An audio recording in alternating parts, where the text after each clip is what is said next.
ஊடகத்துறை நண்பர்களுக்கு வணக்கம். 10ஆம் தேதி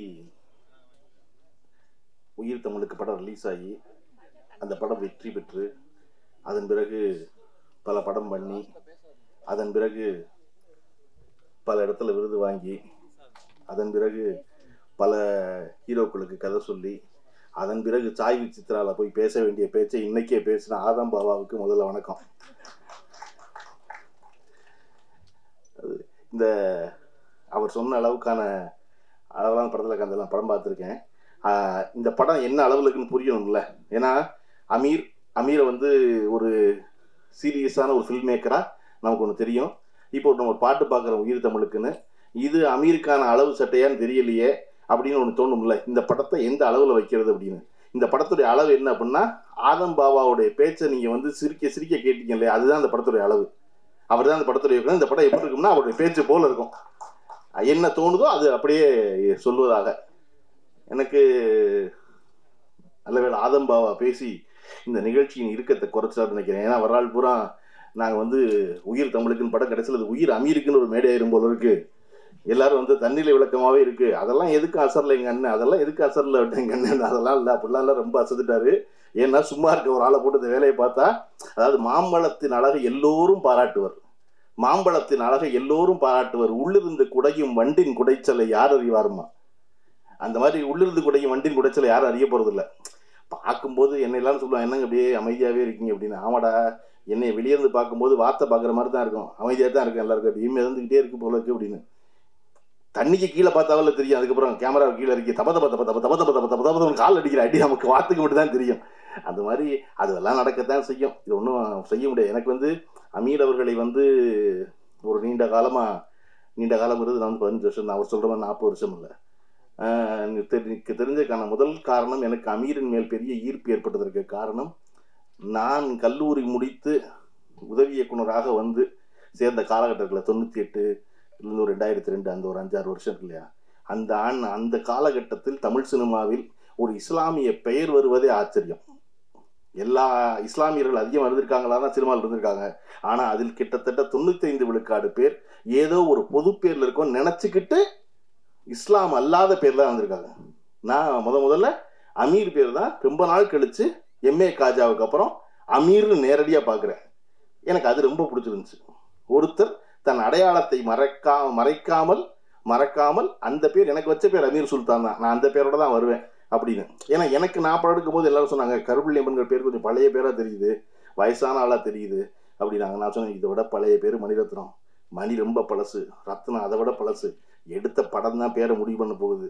நான் நல்ல படம் எடுத்தா என் பேர் நல்ல பேர் ஆகும், நல்ல படம் எடுக்கலைன்னா என் பேர் நல்ல பேர் இருக்காது. அதனால பேர் மாத்திர வேலை வச்சுக்காதீங்க. 35 வயசுக்கு அப்புறம் இன்னொரு பேர் கேட்டலாம் திரும்ப முடியாது இனிமே, அதனால எந்த பேரே வச்சுக்கலாம்னு தயாரி பண்ணுற சொல்லித்தான் என் பேரோட வந்தேன். அப்படி தன் பெயரோட வந்ததுனால அமீர் எனக்கு வந்து ரொம்ப பிடிக்கும். இன்னொன்று எனக்கு ரொம்ப அமீர்கிட்ட பிடிச்சது, எந்த நேரம் எந்த காலம் எதுவாக இருந்தாலும் நீங்கள் அமீருக்கு ஒரு தொலைபேசியில் கொஞ்சம் கேவலாக ஒரு குரலில் பேசுனீங்கன்னா அடுத்த அரை மணி நேரத்தில் நீங்கள் இருக்க இடத்துல வந்து நிற்பார். என்னவோ ஒரு தேவையில் பேசுகிறான், அவன் என்னன்னு தெரியல, அவன் சொல்லலை அதை, ஆனால் அவன் எதையோ ஒன்று வேண்டான், ஏதோ ஒன்று விரும்புகிறான், நம்ம பக்கத்தில் போயிருந்தால் நல்லா இருக்கும் அப்படின்னு நினச்சி வருவது இருக்கு இல்லையா. அது நான் அவர்கிட்ட கற்றுக்கிட்ட குணம். நான் இன்றைக்கும் ராத்திரி 12 மணிக்கு 2 மணிக்கு யாரோ ஒருத்தர் ஃபோன் பண்ணி குரல் லேசாக உடஞ்சிச்சுன்னா பரவாயில்லன்னு எந்திரிச்சு உடனே அவரை பார்க்க போயிடுறேன். ஏன்னா மனித மனம் மிக மிக எளிமையானது, அதே சமயம் அந்த மனம் அவ்வளவு சிக்கலானதும் கூட. அப்போ அந்த சிக்கலான மனம் எப்போ எளிமையானதாக மாறுகிறது எனில், இந்த சிக்கலுக்கு நான் உன்னோடு நிற்கிறேன் என்று இன்னொருவன் வந்து நிற்கும் பொழுது அந்த சிக்கலான மனம் எளிமையானதே ஆகிறது. அப்படி மாபெரும் சிக்கல்களை மிக எளிமையாக்குவதற்கான வழியை நான் அமீரிடம் கற்றுக்கொண்டேன். அதை நான் செய்கிறேன். எனக்கு அதை விட்டு ரொம்ப பிடிச்சிருந்த ஒரு விஷயம். நான் இந்த மேடையில் ஜன்னாதன் இருந்துதான் ரொம்ப நிறைவடைஞ்சிருக்குன்னு நினைக்கிறேன். எஸ்பி ஜன்னாதன். நானும் அமீரும் ஜன்னாதனும் எந்த நோக்கமும் இல்லாமல் பயணப்பட்டவங்க, எந்த தேவையும் இல்லாமல். வாழ்வு எப்பொழுது அழகாக மாறுகிறது, எவர் உங்களிடம் எதையும் எதிர்பார்க்காமல் இருக்கிறாரோ அவரோடும், எவரிடத்தில் உங்களுக்கு எந்த எதிர்பார்ப்பும் இல்லையோ அவரோடும் இருக்கும் பொழுது அந்த வாழ்வு மிக அழகானதாக மாறுகிறது. எனக்கும் ஜன்னாதனுக்கும் அமீருக்கும் எப்பொழுதும் எந்த எதிர்பார்ப்பும் இருந்ததில்லை எந்த வேலையிலையும். அதாவது பொதுவாக ஒரு 3 டேரக்டர் சேர்ந்து என்ன செய்வோம், 3 பேர் சேர்ந்து ஒரு படம் பண்ணணும், ஒரு ப்ரொடக்ஷன் கம்பெனி ஆரம்பிக்கணும், நீ நடிங்கணும், நான் எடுக்கிறேங்கணும். அப்படி எதுவுமே இல்லாமல் சம்பந்தம் இல்லாமல் நாங்கள் எங்கெல்லாம் போயிருக்கோம் அப்படி யோசிச்சு பார்த்தா தெற்கு வடக்கா எந்த தொடர்பும் இல்லாமல் சுற்றி இருக்கோம். முதல்ல கீழடியில் அகழ்வாராய்ச்சி பண்ணி கீழடி என்ற விஷயம் வந்து உலகத்துக்கு தெரியாமல் இருந்து அப்போ தான் ஆரம்பித்த பொழுது நானும் ஜனாவும் அமீரும் கிளம்பி கீழடிக்கு போனோம். கீழடிக்கு போய் நாங்கள் ஒன்றும் பண்ண போகிறதில்ல, அங்கே சும்மா அமர்நாத்தை போய் பார்த்தோம், இப்படி ஒரு விஷயம் நடந்திருக்குங்கிறது எதுக்குன்னு தெரியாது, சும்மா போய் அதில் தெரிஞ்சுக்கோமேன்னு போனோம். அங்கேருந்து ஒரு நாள் வந்து ஜன்னாதன் திடீர்னு வாங்கப்பா வேலூர் போவோம் அப்படின்னாரு. போவோம் அப்படின்னா, ஏன் வேலூருக்கு நானும் கேட்கல, யாரை பார்க்க போகிறோம் அமீரும் கேட்கல. அடுத்த நாள் காலையில் ஜனா வண்டி எடுத்து வந்தார். வண்டி எடுத்துட்டு வந்ததுக்கப்புறம் தான் தெரியும் எல்லாமே சேர்ந்து அற்புதமாக ஃபோன் பண்ணாங்க, அதனால பேரறிவாளனை பார்க்க போகிறோம் அப்படின்னு. வேலூர் சிறைச்சாலையில் போய் பேரறிவாளோட ஒரு 3 மணி நேரம் பேசிக்கிறதுக்கு நாள் இருக்குல்ல. எனக்கு இன்னைக்கு நல்லா பசிவாங்க அவருக்கு. பேரறிவாளன் எதிர்பார்க்கல நாங்கள் வரணும்னு. நாங்கள் பேரறிவாளனை போய் பார்த்ததுனால அவருடைய விடுதலையை ஒன்று வேகப்படுத்திடல, ஆனால் ஒருத்தரை பார்க்க போகணும்னு தோணுச்சு, வாங்க போகணும். அப்படித்தான் கனடா போனோம். கனடா போய் நாங்கள் ஓடிக்கிறோமா சும்மா தெரிஞ்சது இருக்குல்ல, அப்படி இருந்த ஒரு காலகட்டம். கனடாவில் வந்து பேரறிவாளன் கீழடியிலிருந்து எந்த நோக்கமும் இல்லாமல் ஊர் சுற்றிட்டு இருந்தது. இந்த காலகட்டத்தில் அவர் வந்து இப்படி ஒரு படம் என்பது எனக்கோ ஜனநாதனுக்கோ உவப்பானதாக இல்லை. எது உயிர் தமிழுங்கிற படம்.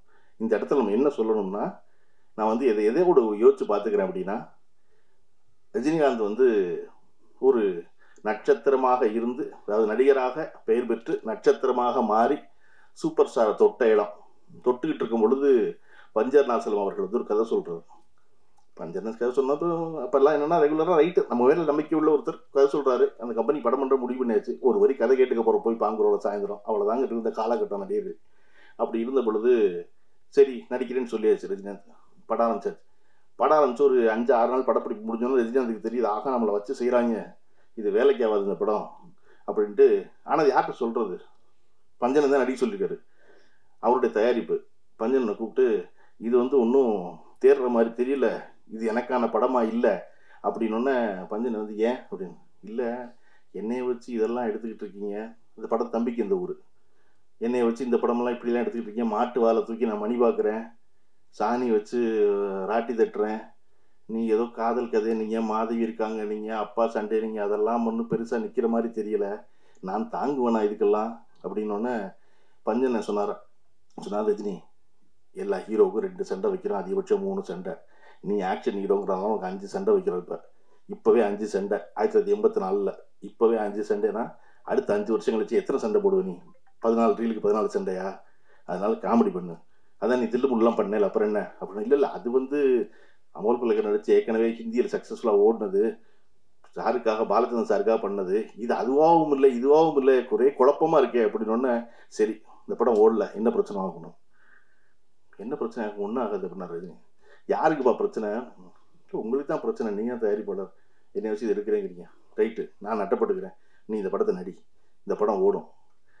ஆனால் இந்த படத்துக்கு அப்புறம் உன்னுடைய கடைசி படம்னு ஒன்று இருக்கும்ல, அது வரைக்கும் உன்னால் காமெடியை விடவே முடியாது, நீ 15 நிமிஷம் காமெடி பண்ணிட்டு தான் அடுத்த வேலையை செய்கிற மாதிரி ஆகிடும், அதனால் நீ இதை நடி அப்படின்னு பஞ்சர்நாசலுடைய கட்டாயத்தின் பேரில் ரஜினிகாந்த் நடித்த படம் தான் தம்பிக்கு இந்த ஊர்.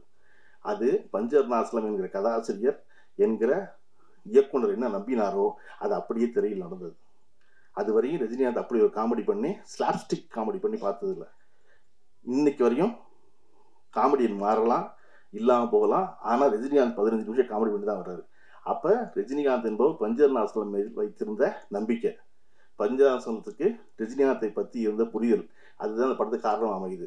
இந்த உயிர் தமிழுக்கு அமைந்த காரணம் ஆதம் பாபாவுக்கு தான் நன்றி சொல்லணும். அவர் தான் முதல்ல இருந்து இல்லை இதுதான் அளவு சட்டை, இது போதும், நீங்கள் சீரியஸாக பண்ணுறதால அப்புறம் போய் பண்ணிக்க உங்கள் படத்தில், இதில் வேண்டாம், இது இவ்வளவு போதும் சொல்லுவது இருக்கு இல்லையா, அது வந்து எப்பொழுதும் எல்லாராலும் ரசிக்கப்படும் வெகுஜனத்தால் அப்படின்னு நம்பினார் ஆதம் பாபா. ஆதம் பாபா தான் இந்த படத்தை விடாமல் நடத்தி கொண்டு வந்து சேர்த்தது. அதனால ஆதம் பாபா இதில் பாராட்டுக்குரியவர். கொஞ்சம் கூடுதலாக பேசிட்டனோ அப்படின்னு அவரே கேட்டு உணர்ந்திருக்காரு அவர், அது தெரிஞ்சிருக்கு. அதனால வந்து இது வந்து லைவ் மீடியா போனாலும் எடிட் பண்ண முடியல, படமாக இருக்கிறதுனால திரும்ப திரும்ப பார்த்து எது கூடுதலாக இருக்குன்னு தெரிஞ்சு எடிட் பண்ணி ஒரு அளவான அழகான ரொம்ப அதாவது தன்னை போல ஒரு படம்பாங்களா, அது பாட்டு இயல்பாக ஓடி முடிகிற ஒரு படமா, அப்படி ஒரு படம். கதாநாயகி மிக அழகான ஒரு கதாநாயகி. எனக்கு இன்னைக்கு ரொம்ப நாள் கழிச்சு நான் படத்தில் பார்த்து கூட நேற்று நேரில் பார்க்குறேன். ஒரு ஒப்பனைகள் இல்லாமல் இவ்வளவு இயல்போடு ஒரு கதாநாயகி தமிழுக்கு மீண்டும் வந்திருப்பது என்பது பெரிய மகிழ்ச்சி இல்லையா? ராதம்பாவை சொன்னது ரொம்ப உண்மை. ரொம்ப இயல்புத்தன்மையோடு ஒருத்தருக்கு நம்மள ஒரு மேடையில் அப்படிங்கும்போது அப்படி ஒரு கதாநாயகி, அதுபோல் மிச்ச நடித்த நடிகர்கள் எல்லாரும் அவ்வளவு சிறப்பாக இருந்தது என்பது. இதில் இந்த படம் ரொம்ப காதம் பாபாவுக்கு ரொம்ப முக்கியமான ஒரு படமாக அவரே சொன்னார். ஒன்றுமே பண்ண விட மாட்டேங்கிறாங்க எங்களை அப்படின்னு. அதெல்லாம் அப்படித்தான் எல்லா காலகட்டத்திலும் எல்லாரும் அதை செஞ்சுட்டே இருப்பாங்க. நீங்கள் இந்த படம் வெற்றிகரமாக ஓடி அடுத்த படத்துக்கு மட்டும் உங்களை வாங்க வாங்கன்னு கூப்பிடுவாங்கல்ல, அவ்வளோதான். அன்றைக்கி ஒரு புது எதிரி இருப்பான், அவ்வளோதான். எதிரி மாறிக்கிட்டே இருப்பானே ஒழிய, வேண்டாம்னு நினைக்கிறவங்க மாறிட்டே இருப்பான ஒழிய, வேணும்னு நினைக்கிறவங்க மாறிக்கிட்டே இருப்பான ஒழிய, அது ஒன்று நடந்துக்கிட்டே தான் இருக்கும் இல்லையா? இன்னைக்கு நீ வந்து சாதாரணமாக 1000 ரூபா சம்பாதிக்கிற ஒருத்தனுக்கு 100 ரூபா பிரச்சனை சரியா?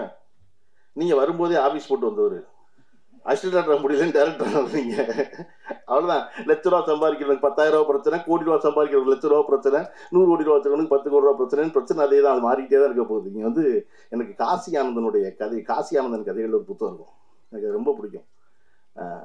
நான் அடிக்கடி வந்து திரட்டுற புத்தகங்களில் அது ஒரு புத்தகம். அது வந்து காலையில் வந்து சூரியன் உதிக்கும், சூரியன் உதிச்சா சேவல் கூவும், சேவல் கூவுனா சூரியன் மகிழ்ந்து தன்னுடைய வருகையை சேவல் வரவேற்குது அப்படின்னு நினச்சாக்க மகிழும். மாலை மங்கும், மேற்கு நோக்கி சூரியன் கவிழும், ஆனால் கூவுறதுக்கு சேவல் வராது. மனம் நொந்து சூரியன் சொல்லும், எழும்போது வருகிறவனெல்லாம் விழும்போது வருவதில்லை அப்படிங்க. அப்படி அந்த புத்தகம் பூரா 2 வரி எழுதியிருப்பார் காசியானந்தன். ஒரு 4 வரி கதை, 2 வரி அவ்வளோதான் இருக்கும் அதில். அது நண்டு கடற்கரையில் ஓடிக்கிட்டே இருக்கும். ஓடுனா பின்னாடி நண்டின் கால் தடம் தெரியும். அந்த கால் தடத்தை தெரிவதற்குள் அலை வந்து அழிக்கும். நண்டுக்கு பெரிய கோவம் இருக்கும் அலையை பார்த்து. அது என்னோட அடையாளம் இல்லையா? அதை நான் விட்டு வர்றேன், அதுக்குள்ளே இது வந்து என்னை அழிக்குதே அப்படின்னா கொஞ்ச நேரம் கழிச்சு நண்டு பிடிக்க நரி வரும். நரி வந்து நண்டின் கால் தடம் தேடுனா எங்கேயுமே இருக்காது, அலை அழிச்சிருக்கும் போது காசியானந்தன் கடைசியில் முடிப்பாரு, முன்பே காப்பான் அன்பே நட்பு அப்படி. மீனுக்கு வந்து ஒரு குளத்துல தாமரை மலர்ந்து நிற்கும். மீனுக்கு ரொம்ப கோபமாக இருக்கும், குத்தி கிழிச்சிடணும் தாமரைன்னு தோணும். வந்த வண்டு கேட்கும், ஏன் தாமரை மேலே இவ்வளோ கோவப்படுறாரு? இல்லை, இந்த தாமரையை தண்ணீர் தான் தாங்குது, ஆனால் அந்த தண்ணீர் மேலே விழுந்தா உடனே தாமரை உருட்டி விட்டுறது வெளியே இல்லையா? என்னது இப்படி இருக்கு அப்படின்னு சொன்னோன்ன அந்த மீனின் காதுல போய் வண்டு சொல்லும், தன்னை தாங்கும் தண்ணீரை தாங்காது தாமரை, தன்னை தாங்கும் தண்ணீரை தாங்காது தாமரை.